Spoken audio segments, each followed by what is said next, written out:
tidak berbicara tentang teks hari ini, tetapi saya mau sharing sedikit. Perjalanan panggilan saya tidak terlalu lama. Kamu kan pikir mulai tahun pertama sampai 25. Iya.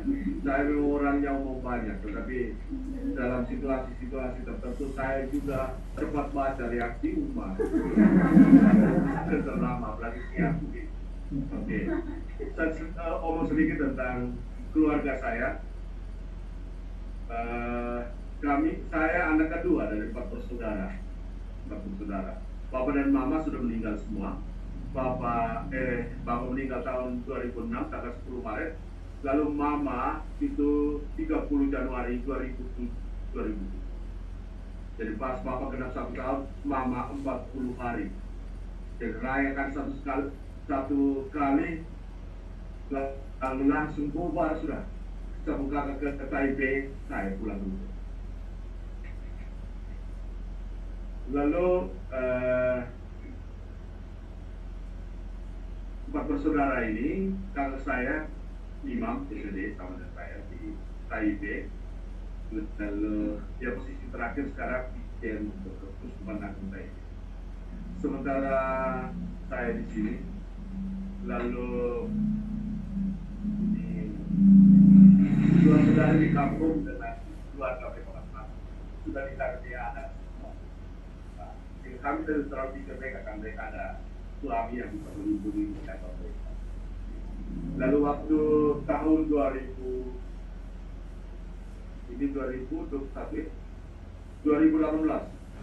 3 tahun yang lalu, itu saya dengan sebuah kakak kami pimpin bisa di Anam.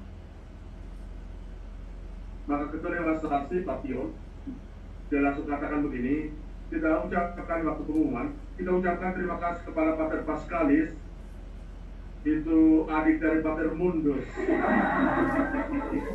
Sudah, saya diam saja. Sesudahnya saya bangun, saya langsung katakan begini, Bapak Ketua Dewan Saksi, kalau mau perkenalkan orang, tanya dulu. Jangan langsung beri. Memang kamu lihat sama kakak ini lebih muda, muka halus. Karena mereka ini di Cina makan roti. Sementara saya ini datang ke Anam makan tepung.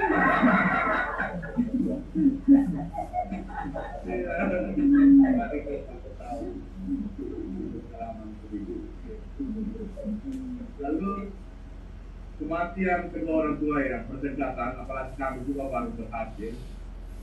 Sebenarnya bahwa sebagai seorang anak yang baik dan tidak balas pelurunya, tapi pernah alami apa yang kita punya. Ternyata mereka dulu menangkap lebih dulu, sudah cepat. Maka saya begitu stres. Stres karena kematian ini. Tapi saya akhirnya ditemukan oleh bunyi undang-undang. Orang polisi ini kan ngomong saya ditemukan oleh bunyi undang-undang, saya tidak pasal berapa, tapi di sini dikatakan begini, undang-undang dasar. Dan di sini dikatakan begini, anak yatim piatu dipelihara oleh negara. Meskipun sampai sekarang kami tidak dapat terkait dari pemerintah, itu tetap melarang.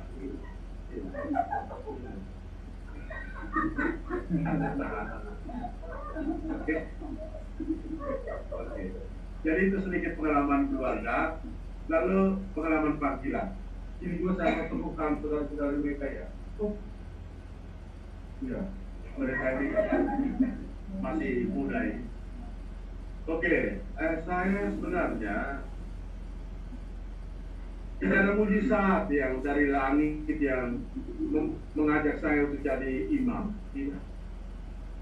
Saya ini jadi imam hanya karena mau makan enak, benar. Tidak. Hanya mau makan enak.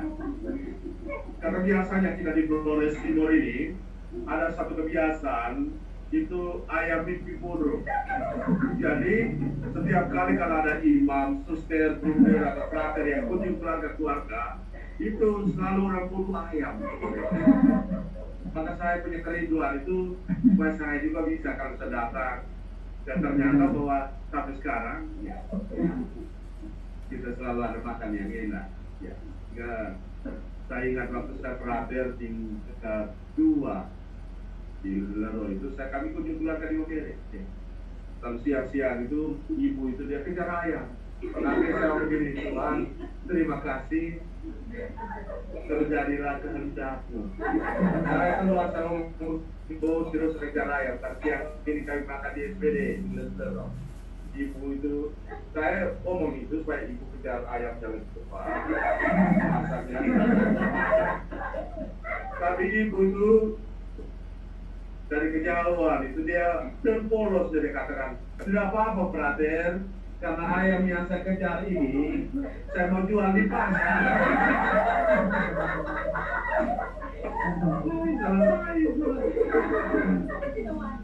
Nah, itu pernyataan itu yang membuat kami cepat izin untuk kembali ke Oke. Lalu kemudian, ya itu pengalaman awal. Lalu kemudian saya mau katakan bahwa perjalanan panggilan saya sampai jadi imam itu penuh dengan penolakan.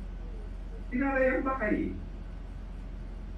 Yang tolak pertama itu Pastor Profi yang sekarang sudah keluar dan masuk ke Belen orang lalu kita. Dia waktu itu di Provinsi Gaza. Dia pertama yang tolak untuk saya masuk seminari. Alasannya sederhana. Yang pertama itu hanya karena kakak saya sudah di seminari. Nah, tidak usah lagi. Alasan yang kedua karena itu.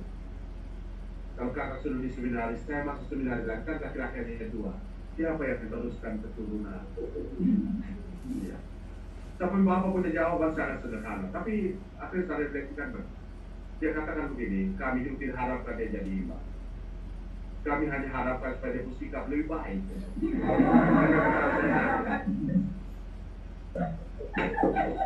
Iya.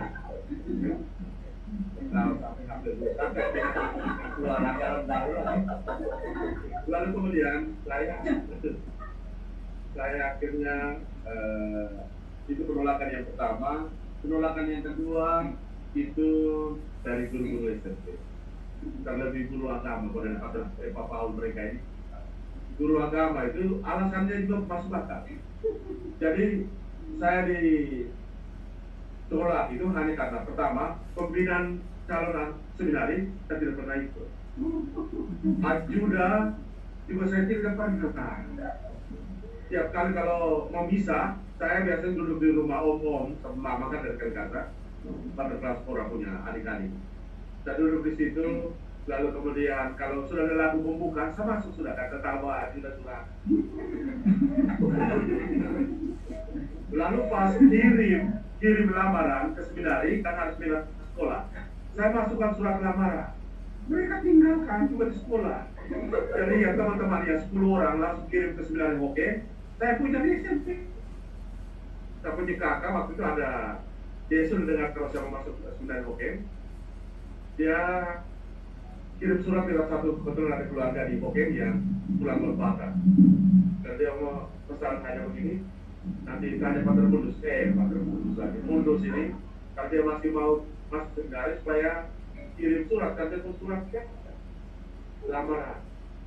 Tapi kirim lewat surat lepata itu, guru SMP tambah kaget karena saya punya nama juga keluar dipanggil untuk testing seminari. Guru agama langsung katakan begini, nah kalau begini kami juga yang berikan penilaian, jadi pasti tidak lulus. Dari 11 orang termasuk saya tadi, dia omong ke saya begitu. Lalu saya jangan bawa testing dari 11 orang 5 lulus, termasuk saya. Tuhan Allah baik. Lalu kemudian sudah itu 11, kita 5. Lalu masuk ke seminari. Oke. Guru agama masih ulang yang sama. Kalau nakal begini, kalau benar, kau kuat bertahan 3 bulan. Sesudah 3 bulan. Ternyata tidak. Dan dari kami 5 orang yang masuk, itu yang masuk ke seminari tinggi pada waktunya, itu teman satu, Politis Square, itu di Sumatera, SSTT. Tapi saya sendiri yang itu. Jadi 2 orang masuk seminari tinggi. Lalu satu teman yang dari 3 orang yang keluar itu, satunya seminari, dia keluar masuk SMA, sudahnya dia masuk kembali lagi ke seminari untuk kelas persiapan atas KPA, hingga dia akhirnya habisnya kemudian. Jadi sebenarnya dari sekolah kami itu 3 sebenarnya masuk sini, hanya tahun berbeda, itu ke seminari tinggi. Dan teman yang sama-sama dengan saya yang di Sumatera, pulang toh, dia keluar, maka saya sendiri yang habis pada waktu. Dan teman yang satu kita habiskan, lalu ditempatkan di Ekuador. Itu menyangkut ini. Lalu kemudian saya ditabiskan 5 Oktober, hari apa? Memang semoga saya juga tidak didemo oleh umatnya. Ya, beri kan supaya jangka mana itu. Sehingga waktu saya di SOK, kebetulan pastor kopinya yang sudah pindah itu orang Anam. Dia waktu itu kan juga promosi di Pak Marselis, waktu itu dia masih Kapolres. Itu promosi ini cari uang pembangunan gereja. Maka saya katakan begini, pernah ada, karena mereka minta saya untuk ikut komentar juga, maka saya katakan begini, ada satu anak setelah uang logam, lalu istrinya ngomong gini, Bapak panggil dokter. Kalau tidak usah, panggil pastor Profi saja. Kalau tidak, bukan semuanya anak mati jadi panggil pastor Profi, panggil dokter supaya keluarkan uang logam yang ada di lehernya ini. Kalau tidak, panggil pastor Profi, karena pastor Profi kan sering tarik uang kolekte. Itu Pater Marcel yang orang Anam itu. Ya benar, kan dia baru promosi. Berapa ini tegang sama duduk. Setelah saya ditabiskan di Loleba, Lembata, lalu saya ditempatkan di Provinsi Ruteng. Ketika saya bersiar ke STKIF, itu Pater Marcel Agam, waktu itu dia masih anggota Dewan, dia ngomong saya begini, Pater, kami sudah putuskan, jadi Pater nanti tinggal jadi novisiat, lalu bantu juga di STKIF. Saya akan bikin novisiat, kalau mau datang doang, kita berlutut dari pagi sampai malam, ya. Mas Sarto hampir alami, ya teman, dia hampir alami. Lalu akhirnya saya ini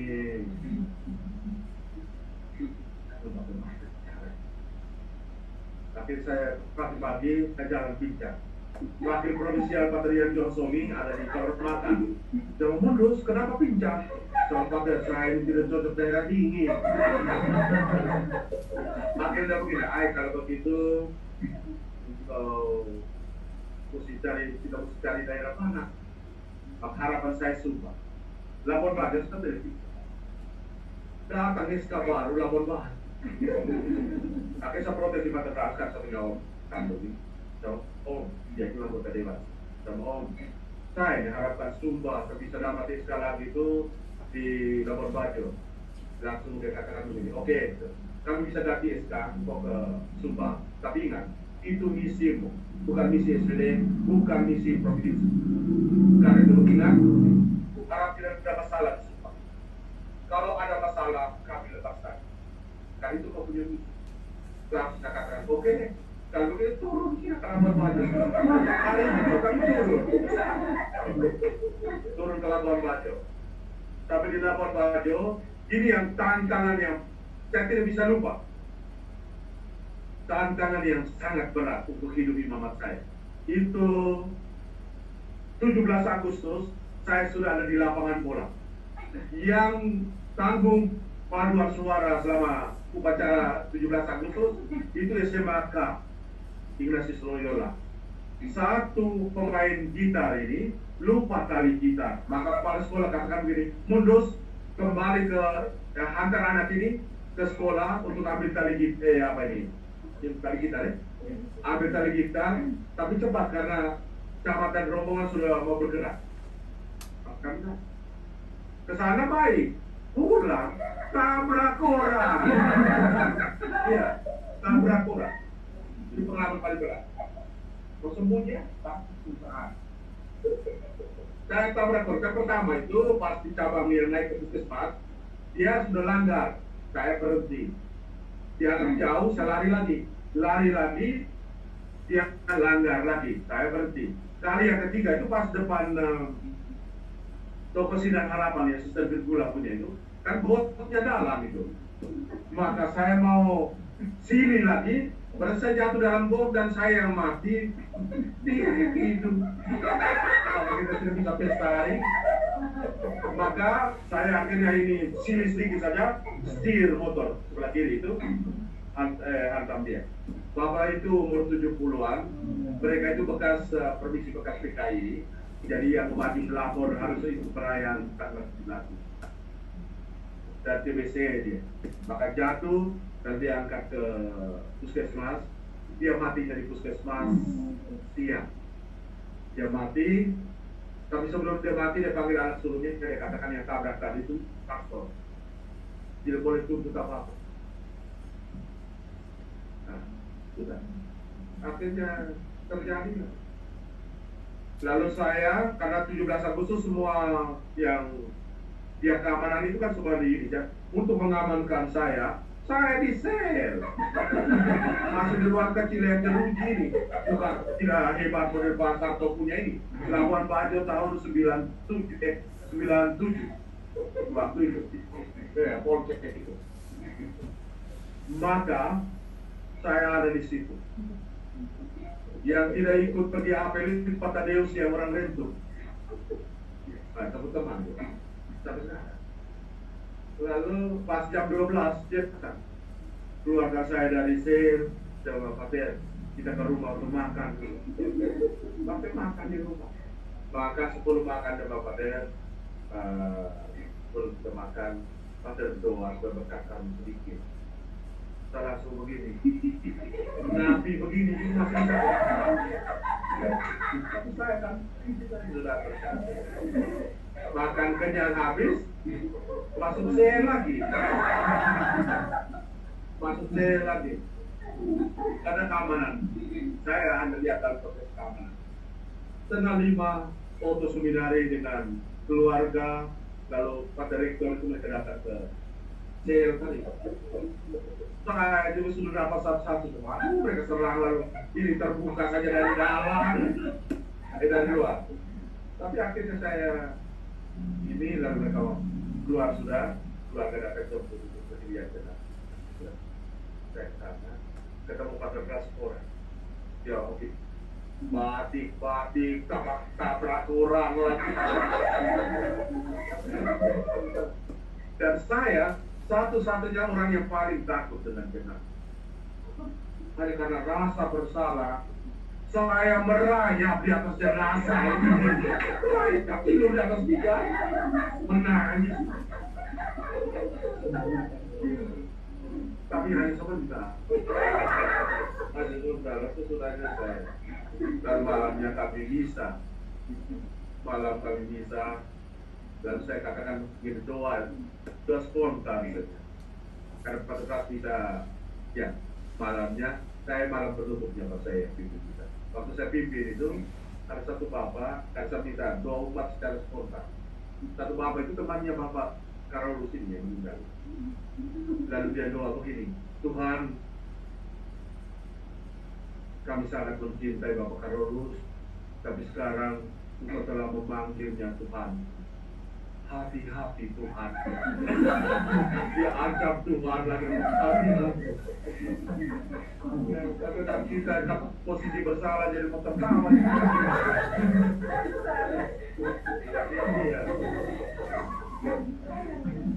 Sehingga seharusnya saya di Labuan Bajo yang sebenarnya hanya ditahan sementara setengah tahun karena saya diutus ke Provinsi Ruteng untuk melanjutkan studi.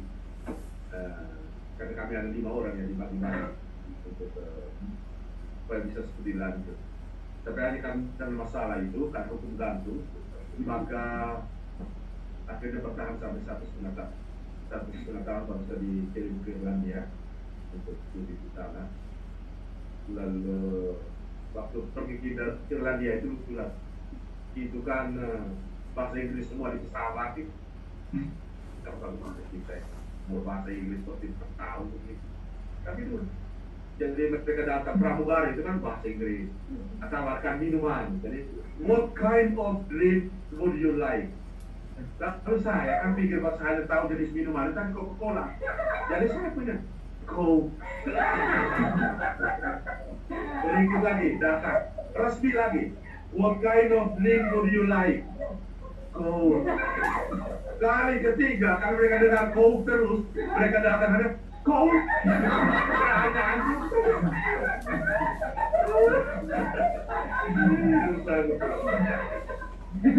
Lalu penerbangan dari Singapura ke Paris itu kan 16 jam. Jadi malamnya itu kami tidur, saya tahu lampu mulai rembang-rembang, itu tanda kita tidur. Lalu kebahagiaan ada kacamata tapi dari kain. Itu memang untuk mata. Saya suka bahwa fungsinya untuk mata. Saya tidak tidur. Tapi kan saya pikir lagi sama begini, kalau kita sudah nyenyak, mulut terbuka. Karena itu saya turunkan alat, tutup mulut. Maka orang Jerman di sana, di sebelah saya itu bilang, no, that is for your eyes, not mouth. Jadi itu untuk mata, bukan untuk mulut. Maka saya turunkan, saya naikkan itu tutup mata, tidak nyenyak sampai pikir mulut terbuka.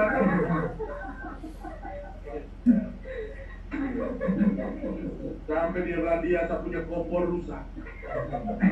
Sama komplain juga kata-kata tidak keluar. Tidak terima saya, malah masih ucapkan terima kasih. Bahasa Inggris. Sudah lalu kemudian saya ditempatkan di lantai 15 yang di depannya ada telepon. Di rumah saya lantai 15. Saya seorang SPD yang baik kan telepon berdering harus sering. Saya kan pakai Inggris tahu dan baru beri informasi salah. Kalau telepon berdering, saya padamkan lampu. Mereka tahu pakai mudah tidak. Orang yang sering. Tidak pengalaman pelarian kalau di luar negeri. Jika saya lihat bagaimana suka dukanya belajar bahasa asing, setengah mati. Saya baru bisa berkomunikasi dengan teman-teman lain yang omong bebas itu waktu setelah 1 bulan.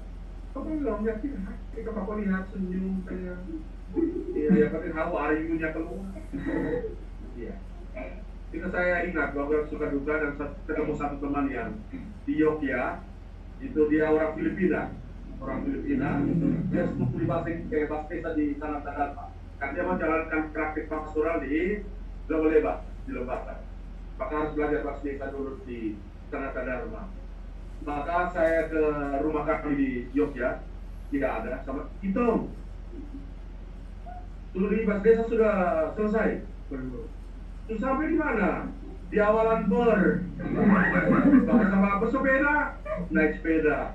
Berkuda, naik kuda. Bernardus, naik nardus. Bernardus, naik nardus.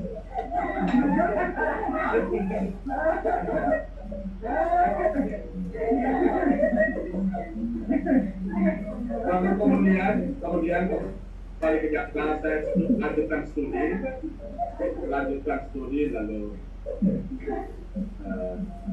selesai dan sesudahnya careering buat saya sebenarnya saya mau mengajar di Labuan Bajo karena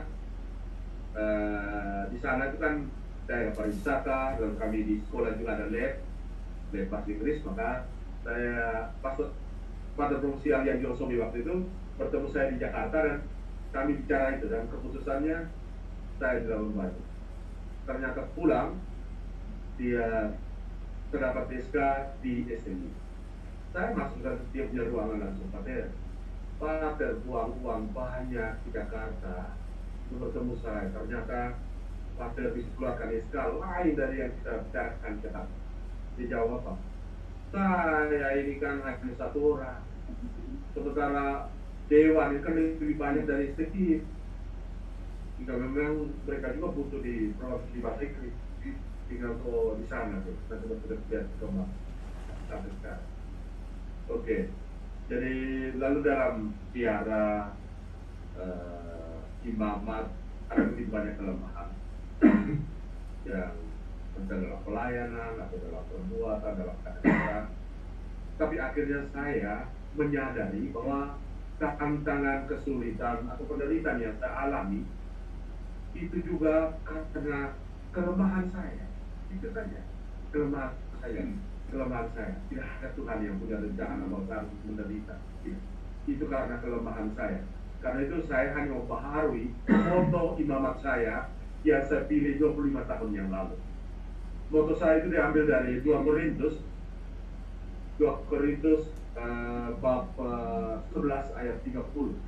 Di situ dikatakan begini, bahasa Paulusnya, kalau aku mau bermegah, maka aku harus bermegah dalam kelemahanku. Karena itu moto imamat saya adalah, aku boleh bermegah dalam kelemahanku. Itu moto imamat saya. Dan sebenarnya moto ini membawa 2 dampak. Dampak yang pertama, omong buruknya dulu. Dampak negatifnya itu bahwa kalau misalnya saya buat salah, memang saya lemah. Jadi pasrah dengan kelemahan. Tetapi dampak positifnya berarti karena saya merasa diri lemah, maka saya harus lebih mengandalkan Tuhan. Karena itu benar apa yang dikatakan oleh Rasul Paulus, jika aku lemah, maka aku kuat. Dengan demikian mau saya katakan, ketika saya tidak sempurna dalam hidup, dalam pelayanan, atau juga kehadiran, maka Tuhan hadir dengan rahmat kesempurnaan. Itu saja yang menguatkan saya. Akhirnya kita boleh berada bersama di tempat ini untuk mensyukuri kebesaran kasih Tuhan atas diri kita semua. Tuhan memberkati kita semua.